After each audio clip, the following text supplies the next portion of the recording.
Welcome to W3 Juniors. In this video we are going to discuss about Python tokens. इस video में हम Python में token क्या होते हैं वो डिस्कस करने वाले हैं. What are tokens in Python?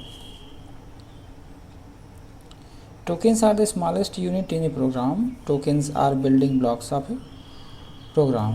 Python में जो प्रोग्रामिंग होती है उसकी सबसे छोटी यूनिट की अगर हम बात करें तो हमारा होता है टोकन. और ये जो टोकन्स होते हैं इन्हीं का यूज़ करके हम प्रोग्राम्स बनाते हैं. तो सबसे पहले तो हमें ये जानना होगा कि ये टोकन होते कितने टाइप के हैं. टोकन्स हमारे कुल 5 टाइप्स के होते हैं. First keyword, identifiers, literals, operators, punctuators. ये 5 प्रकार के जो है हमारे टोकन्स होते हैं जो कि पाइथन प्रोग्रामिंग में यूज़ किए जाते हैं. तो इसमें कीवर्ड्स क्या होते हैं. जो पहला टोकन हमारा होता है वो होता है कीवर्ड. तो कीवर्ड जो है, these are some special reserve word that have special meaning in Python programming and each keyword have their special meaning. Python programming में जो कीवर्ड्स होते हैं वो कुछ स्पेशल वर्ड होते हैं. मतलब जो कीवर्ड होते हैं उनमें आप कोई चेंज नहीं कर सकते हैं और हर एक कीवर्ड का अपना एक स्पेशल वर्क होता है, स्पेशल मीनिंग होती है. जैसे यहाँ पर फॉल्स है, none, true, for, break, class and definition. तो पाइथन में बस केवल इतने ही कीवर्ड नहीं होते हैं. ये स्क्रीन पर आपको दिख रहा होगा कि कितने जो है कीवर्ड्स बेसिकली यूज़ होते हैं. तो होता क्या है कि ये जो कीवर्ड्स होते हैं इसमें जैसे ये रिज़र्व किए गए हैं, जैसे लिखे गए हैं, वैसे ही ये पाइथन में हर जगह यूज़ होंगे. जैसे यहाँ पर फॉल्स का एग्जांपल ले लें, FALS फॉल्स है तो हम फॉल्स को स्मॉल नहीं कर सकते हैं, स्मॉल लेटर में नहीं लिख सकते हैं. इस तरह से हम नहीं लिख सकते हैं क्योंकि ये जो कीवर्ड होते हैं ये रिज़र्व होते हैं, ये आइडेंटिफाई नहीं होगा पाइथन प्रोग्रामिंग में. अगर हम f लिखते हैं, स्मॉल f कर देते हैं तो, और इसी तरह से अगर हम फॉर को कैपिटल कर दें तो ये गलत हो जाएगा. तो फॉर जैसे यहाँ पर है स्मॉल लेटर में वैसे ही यूज़ होगा. सेकेंड हमारा आता है आइडेंटिफायर्स. आइडेंटिफायर्स जो है कुछ ऐसे वर्ड होते हैं जो variable, object, classes, list, functions, dictionary जो कि पाइथन के डेटा टाइप्स हैं, तो इनके लिए जो हम नेम क्रिएट करते हैं वहाँ पर हम आइडेंटिफायर का इस्तेमाल करते हैं. जैसे हमें किसी वेरिएबल में वैल्यू स्टोर करनी है, मान लीजिए हिंदी का मार्क्स लिखना है, तो हमें जो है हिंदी की मार्क्स लिखने के लिए हिंदी इक्वल टू 12, तो यहाँ पर जो हिंदी है ये आइडेंटिफायर हो गया. इसी तरह से आप x इक्वल टू 12 लिख रहे हैं तो ये यहाँ पर जो है x एक आइडेंटिफायर हो गया और 12 इसकी वैल्यू हो गई. तो जो भी यूज़र की तरफ से प्रोग्राम में कोई भी वर्ड किसी चीज़ को आइडेंटिफाई करने के लिए लिखे जाते हैं उन्हीं को आइडेंटिफायर्स कहते हैं. जनरली ये नेम्स कहलाते हैं. किसी ऑब्जेक्ट का नाम अगर लिखना हो, क्लास का नाम लिखना हो, लिस्ट का नाम लिखना हो, फंक्शन का नाम लिखना हो, डिक्शनरी हुआ उसका नाम लिखना हो, तो लिखने के लिए जो वर्ड हम यूज़ करते हैं खुद से अपनी तरफ से उसको हम कहते हैं आइडेंटिफायर्स. हम यहाँ पर किसी भी वेरिएबल या ऑब्जेक्ट का नाम कुछ भी लिख सकते हैं अपने चॉइस के अकॉर्डिंग, बट उसके लिए हमें सब कुछ जो है रूल्स होते हैं जिनको फॉलो करने पड़ते हैं. आइडेंटिफायर लिखने के लिए हमें कुछ रूल्स को फॉलो करना पड़ता है. जैसे यहाँ पर कुछ रूल्स दिए हुए हैं. Variable name must only be a non keyword words. तो सबसे पहला रूल हमारा होता है कि जो वर्ड हम लिख रहे हैं, किसी वेरिएबल का नेम जो लिख रहे हैं वो कीवर्ड नहीं होना चाहिए. जैसे ये ऊपर हमने बताया है अभी आपको कि कीवर्ड्स कुछ रिजर्व वर्ड होते हैं। जैसे अगर किसी वेरिएबल का नाम लिखना है तो वहाँ पर आप फॉल्स, जैसे यहाँ पर लिखा गया है, इसको यूज़ नहीं कर सकते हैं। मतलब कीवर्ड की जो लिस्ट है उसमें से कोई वर्ड एग्जैक्ट नहीं होना चाहिए।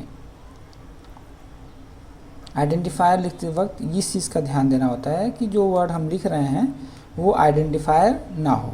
सेकेंड रूल हमारा होता है कि उसमें हम स्पेस नहीं यूज़ कर सकते हैं। जैसे कि मान लीजिए कि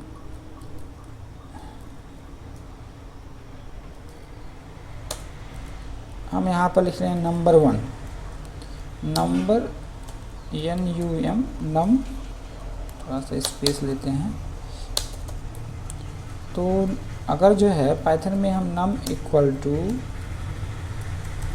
स्पेस नंबर 1 इक्वल टू 10 लिखते हैं तो ये क्या हो जाएगा, ये एक्सेप्टेबल नहीं है, ये रॉन्ग हो जाएगा, क्योंकि यहाँ पर बीच में हमने क्या यूज़ कर लिया, स्पेस। बट अगर जो है बीच का स्पेस हम हटा देते हैं तो नम 1 ये करेक्ट होगा। सेकेंड रूल हमारा ये है कि name must be made up of letters, numbers and underscores. यानी कि अगर जो है हमें ये नाम लिख रहे हैं किसी वेरिएबल का, सपोज़ नम 1 ही लिखना है, तो इसमें आप देख सकते हैं कि ये लेटर्स हैं और ये नंबर है। आप यहाँ पर अंडरस्कोर का इस्तेमाल भी कर सकते हैं, ये भी करेक्ट होगा।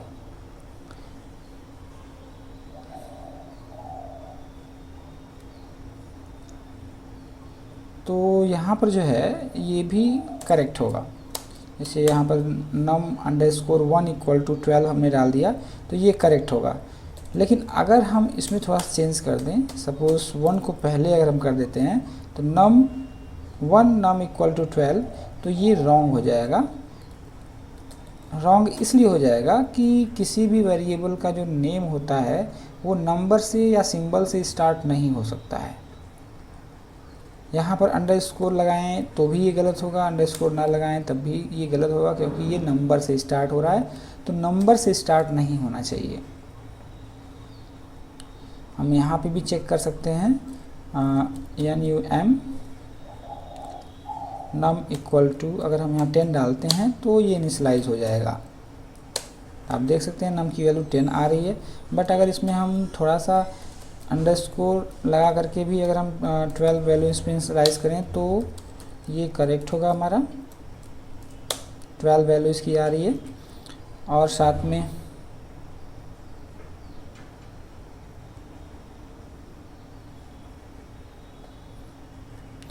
अब दूसरी इसमें जो मैंने बताया अभी आपको कि ये नंबर से स्टार्ट नहीं होता है, तो नम इक्वल टू अगर हम 12 देते हैं तो ये मिस्टेक शो कर देगा, क्योंकि किसी भी वेरिएबल का नेम जो है यानी आइडेंटिफायर्स नंबर से स्टार्ट नहीं होते हैं।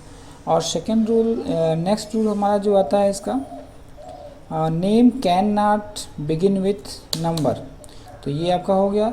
और पाइथन आइडेंटिफायर्स में सिंबल का इस्तेमाल नहीं होता है। जैसे num.1 का इस्तेमाल अगर हम करते हैं इक्वल टू 12 तो ये रॉन्ग हो जाएगा। सिंबल्स नहीं अलाउड हैं। इसके अलावा और भी हम सिंबल्स यहाँ लगा करके चेक कर सकते हैं कि ये अलाउड नहीं है। इक्वल टू 12 तो ये एरर शो कर देगा। तो इसलिए ये कुछ रूल्स हैं जो कि हम पाइथन आइडेंटिफायर क्रिएट करते वक्त, किसी वेरिएबल का नाम लिखते वक्त हमें ध्यान देना होता है। नेक्स्ट हमारा आता है लिटरल्स ऑब्लिक वैल्यूज़, यानी कि जो वैल्यूज़ हम पाइथन में यूज़ करते हैं वो कितने टाइप्स के होते हैं। जो वैल्यूज़ पाइथन में यूज़ होते हैं वो कितने टाइप के होते हैं। तो वैसे पाइथन में बहुत सारे लिटरल्स होते हैं, जिसमें से पहला हमारा है स्ट्रिंग लिटरल्स। लिटरल्स का मतलब हम ऐसे समझ लेते हैं यहाँ पर नम इक्वल टू, अगर हमने यहाँ पर 12 डाला तो फिर हमने यहाँ पे नम को जब हम यूज़ करेंगे इस वेरिएबल को तो यहाँ पर हमको 12 रिटर्न मिल रहा है। तो ये जो वैल्यू हम इनिशियलाइज़ कर रहे हैं वेरिएबल में, आइडेंटिफायर में, वही जो है हमारा लिटरल होता है। यानी कि लिटरल वो वैल्यूज़ होती हैं जो हम किसी वेरिएबल में इनिशलाइज करते हैं, यूज़ करते हैं।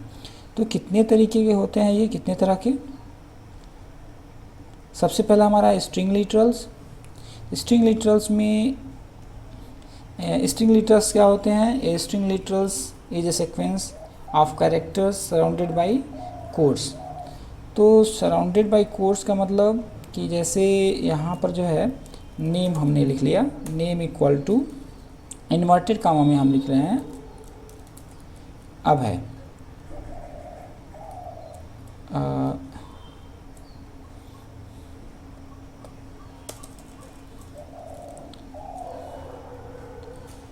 इन्वर्टेड कामा में हम लिख रहे हैं नेम इक्वल टू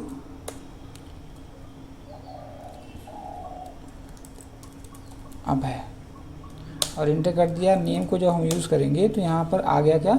अब है। यानी कि ये क्या है? एक लिटरल्स है जो सिंगल कोट्स में लिखा गया है। अब जो है इसके अलावा और आप देख सकते हैं जैसे स्ट्रिंग लिटरल्स कितने टाइप के होते हैं। तो स्ट्रिंग लिटरल्स हमेशा याद रखिए कि जो है ये कोट्स में लिखा होता है, ये हमेशा कोट्स में लिखे होते हैं, यानी कि डबल कोट्स या सिंगल कोट्स में कैरेक्टर होते हैं। जैसे अगर हम name equal to single quotes, यहाँ पर हमने एक्स लिखा, इंटर किया, अब यहाँ पे नेम डालते हैं तो ये एक्स प्रिंट हो जा रहा है। सिंगल कोट्स या डबल कोट्स हमारा स्ट्रिंग इनके अंदर लिखे जाते हैं, जैसे text equal to hello word लिखा हुआ है। तो इसको जो है और जो स्ट्रिंग लिटरल्स होते हैं ना, ये जो है सिंगल लाइन स्ट्रिंग होते हैं और मल्टी लाइन भी होते हैं। तो सिंगल लाइन कैसे लिखेंगे? जैसे मान लीजिए यहाँ पर जो है name equal to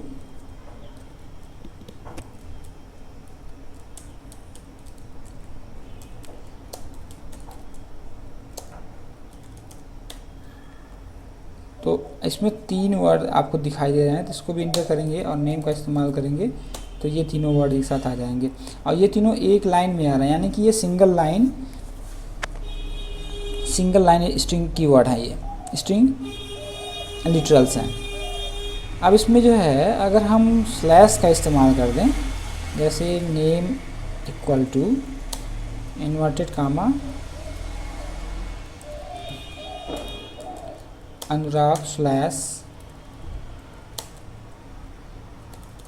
Kumar slash Singh. तो अब इसको हम नेम का इस्तेमाल करेंगे तो ये जो है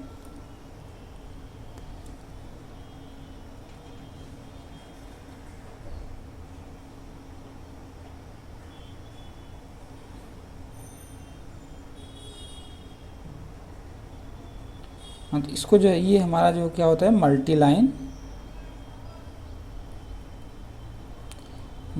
लाइन स्ट्रिंग लिटरल होता है। अब यहाँ पर जो है name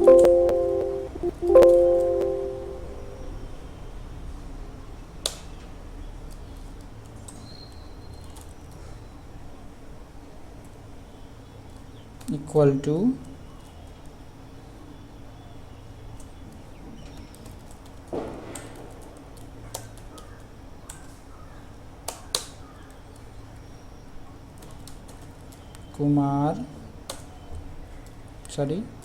name equal to single quotes Anurag slash लगाया, इंटर किया, यहाँ पे कुमार लिखा और शीर्षे में स्लैश लगाया सिंह और यहाँ पर हमने कोर्स को बंद कर दिया। अब नेम ये आपको हम मल्टीपल लाइन में यहाँ पर इंसर्ट किए हैं, बट ये आया एक साथ। यानी कि अगर हमें जो है नेम में वैल्यू डालनी है और लाइन चेंज करना है तो हम स्लैश लगा करके लाइन चेंज कर सकते हैं, तो ये वैल्यू इनिशियलाइज हो जाती है मल्टीपल लाइन। अब नेम इक्वल टू अगर हम जो है ये ट्रिपल सिंगल कोट्स लगाते हैं और यहाँ पर लिखते हैं अमन, कोई वैल्यू असाइन करते हैं इसमें। एक एग्जांपल यहाँ पर हम ले रहे हैं, अब इंटर किया कुमार, और फिर इंटर किया सिंह। अब इसको हमने क्या किया, सिंगल ट्रिपल कोट से क्लोज करके इंटर कर दिया, तब भी ये वैल्यू असाइन हो जाएगी। नेम को प्रिंट किया, ये तीनों वैल्यू असाइन हो गई इसमें। तो यहाँ पर स्लैश की ज़रूरत नहीं पड़ती है, यहाँ पर सिंगल ट्रिपल कोट्स लगा करके, ट्रिपल सिंगल कोट्स लगा करके हम वैल्यू मल्टीपल लाइन में इनिशियलाइज कर सकते हैं। तो ये दो तरह के आपके जो है स्ट्रिंग लिटरल्स हो जाते हैं। नेक्स्ट हमारा आता है न्यूमेरिक लिटरल्स। तो न्यूमेरिक लिटरल्स क्या होते हैं? Numeric literals are numeric values, जो वैल्यूज़ हम इनिशियलाइज करते हैं, जैसे किसी वेरिएबल में, जैसे एज हो गया, एज इक्वल टू 12, तो ये क्या होता है, ये 12 यहाँ पर क्या हो गया हमारा न्यूमेरिक लिटरल्स। इसी तरह से आपका जो है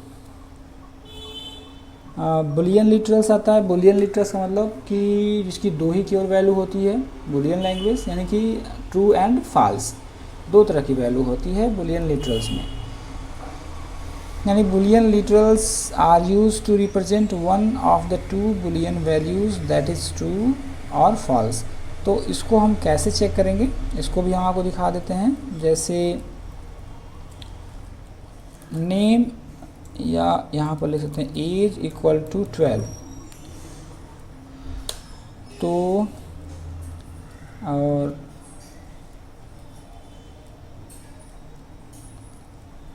अदर वेरिएबल लेते हैं, मार्क्स हिंदी इक्वल टू 12 और इंग्लिश इक्वल टू 12, तो Hindi equal to exact equal to English, Hindi exact equal to English. अब यहाँ पर एंटर करते हैं तो हमारा क्या आया, ट्रू वाला, ट्रू वैल्यू आई। क्यों? क्योंकि हिंदी की वैल्यू जो है इंग्लिश से कंपेयर हो रही है डबल इक्वल टू से। तो अगर ये दोनों वैल्यू इक्वल है तो ट्रू आ रहा है, अदरवाइज़ मैं यहाँ पे और देख लेता हूँ। मैथ्स को इक्वल टू 23, अब हिंदी को हम मैथ्स से कंपेयर करते हैं, इक्वल टू मैथ्स से कंपेयर करते हैं, तो हमें क्या आ जाएगा, फॉल्स आ जाएगा, क्योंकि दोनों की वैल्यू डिफरेंट है। तो ये स्थिति यहाँ पर है कि दो तरह के वैल्यूज़ होती हैं बुलियन की। इसके बाद हमारा आता है स्पेशल लिटरल नन। नन जो है किसी वैल्यू को, किसी वेरिएबल की वैल्यू को एम्प्टी रखने के लिए होता है। उसमें अगर कोई वैल्यू नहीं रखना चाहते हैं तो नन वहाँ पर डाल सकते हैं। फॉर एग्ज़ाम्पल यहाँ पर देख लेते हैं, नम इक्वल टू, नम एक वेरिएबल है जिसमें हम क्या इनिशियलाइज करते हैं, नन। तो एंटर करके हम यहाँ पर चेक कर सकते हैं, तो क्या वैल्यू आएगी, नम इक्वल टू नन। तो आपने देखा यहाँ पर नम में हमने नन इनिशियलाइज किया, दोबारा जब नम को एंटर किया, यूज़ किया, तो यहाँ पर फिर से हमारा कर्सर आ गया, यानी कि इसमें कोई वैल्यू इनिशियलाइज नहीं हुई है। अब जैसे इसको ऐसे समझ लीजिए कि नम इक्वल टू, अगर हम 12 डालते हैं तो नम को अगर यूज़ करते हैं, हम नम लिख कर एंटर करते हैं तो हमारा 12 वैल्यू आ रही है। लेकिन यहीं पर अगर जो है नम इक्वल टू अगर हम नन डालते हैं, नन, तो नम को जब हम यूज़ करेंगे तो ये ब्लैंक दिखाएगा, यानी इसमें कोई वैल्यू इनिशियलाइज ही नहीं हुई है। तो इस तरह से हम जो है किसी वेरिएबल को एम्प्टी रखने के लिए नन, यानी कि स्पेशल सिंबल जो है, स्पेशल लिटरल नन का इस्तेमाल करते हैं किसी वैल्यू को वैकेंट रखने के लिए। नेक्स्ट हमारा आता है, नेक्स्ट जो कि आइडेंटिफायर हमारा आता है, नेक्स्ट जो टोकन हमारा है वो है ऑपरेटर्स। तो ऑपरेटर्स क्या होते हैं? Operators, these are some special symbols और combination of symbols that are used to perform some calculations. तो कुल हमारे पास जो है अर्थमेटिकल ऑपरेटर्स, यानी कि जो अर्थमेटिक कैलकुलेशन के लिए यूज़ होते हैं, बिटवाइज ऑपरेटर्स एंड कैप, और ये ऑपरेटर्स हो जा रहे हैं यहाँ पे, shift operators, identity operators, relational operators, logical operators and और not operators, assignment operators, arithmetic assignment operators, ये कुछ ऑपरेटर्स हैं जिनका इस्तेमाल आप यहाँ पर कर सकते हैं, मतलब कि इनका इस्तेमाल होता है हमारे पाइथन प्रोग्रामिंग में, यही ऑपरेटर्स हैं इतने। इसके बाद हमारा आता है punctuators. These are symbols that are used in programming language to organize statement structures। तो ये कुछ पंक्चुएटर्स हैं जो अलाउड हैं पाइथन प्रोग्रामिंग में। इनके अतिरिक्त आप कोई और पंक्चुएटर्स यूज़ नहीं कर सकते हैं। सबका अपना अपना वर्क है यहाँ पर, जो कि आगे प्रोग्रामिंग्स में आते रहेंगे। ये आपका टोटल जो पाइथन में बिल्डिंग ब्लॉक्स होते हैं पाइथन प्रोग्रामिंग के या किसी भी प्रोग्रामिंग के, जिनसे हम पाइथन की प्रोग्रामिंग करते हैं, बस यही इतनी यूनिट होती हैं जिनका यूज़ पाइथन प्रोग्रामिंग में किया जाता है। इनको बिल्डिंग ब्लॉक कहा जाता है। तो मिलते हैं नेक्स्ट वीडियो में, जिसमें हम आगे के टॉपिक्स को डिस्कस करेंगे।